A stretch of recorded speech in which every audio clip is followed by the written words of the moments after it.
in the Subversity blog, or however you say it, he was talking about bulking strategies and that you shouldn't even consider bulking until you are under 15%. And I think, a lot of people think that you have to get to, say, 5% as an example But before it's you. so much easier to get down to 5 when you have a legitimate amount of mass underneath you. Yes. Yes. And that is what a lot of people, and particularly women, women really, really struggle because they panic when the scale starts to go up, even though it's been proven over and over again that from a body composition standpoint, you can put on 9 or 10 pounds and actually look like you've lost weight. Exactly. Yeah.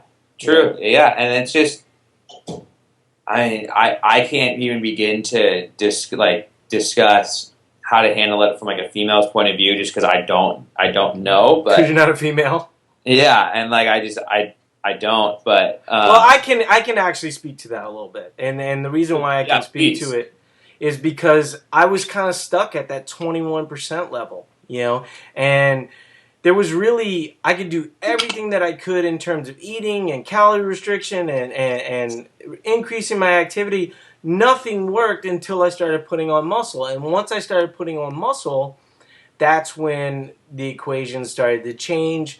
The body fat started to mobilize a little bit better and things of that nature. And even like in your instance, we talked a little bit about muscle capacity, and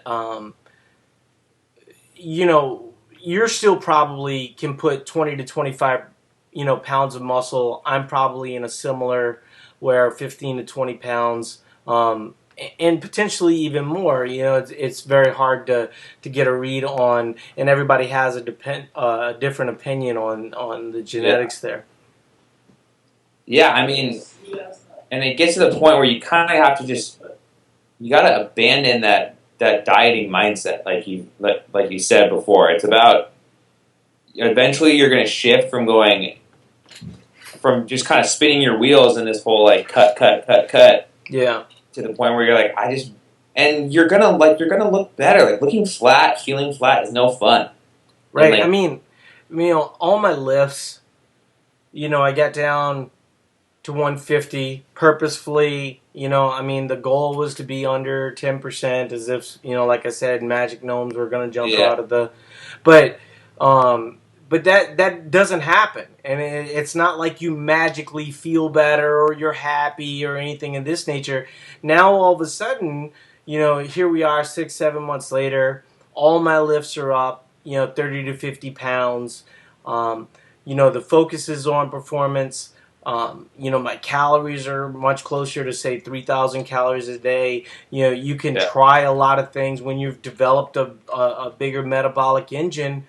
Now, all of a sudden, it's going to allow you to train better. And I think exactly. one of the things that definitely happens, and we talked a little bit about this last time, was when you restrict your calories, ultimately you're restricting your energy output.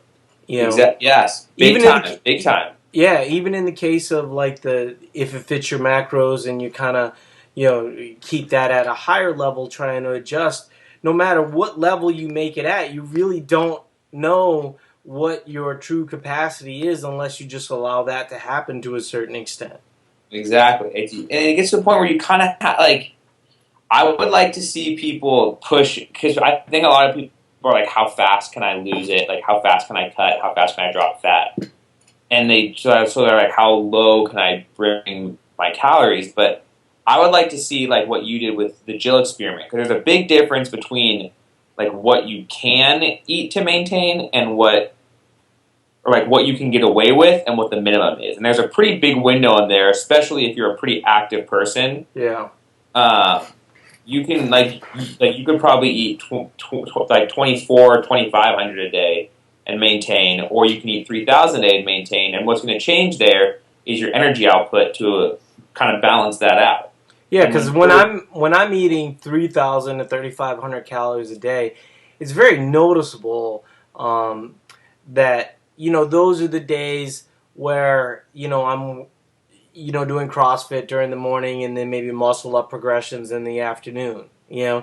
and if for instance, I'm not able to, for whatever reason, it really doesn't happen that often because, for the most part, my routine is sort of my routine. I'm able to eat, you know, some version of similar foods every single day, and Yeah. so, And that's um, how I do it, and that's how I do things too, just because it simplifies it and it makes it easier.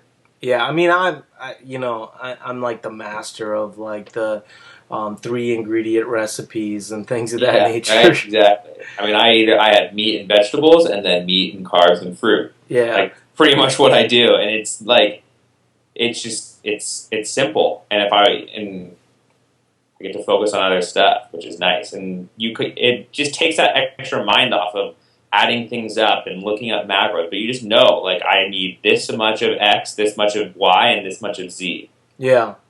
Well, I do think I think your age is obviously a big factor for you.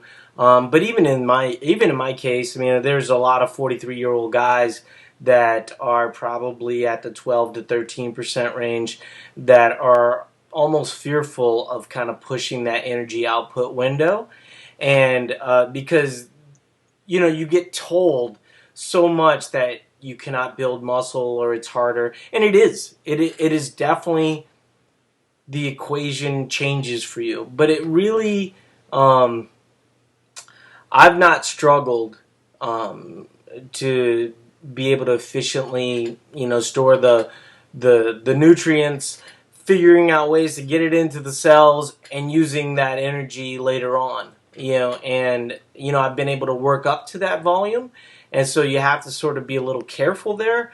But you know, I don't think it's vastly different between a 43-year-old man and, say, a 23-year-old guy, other than, every single metabolic thing works in your favor.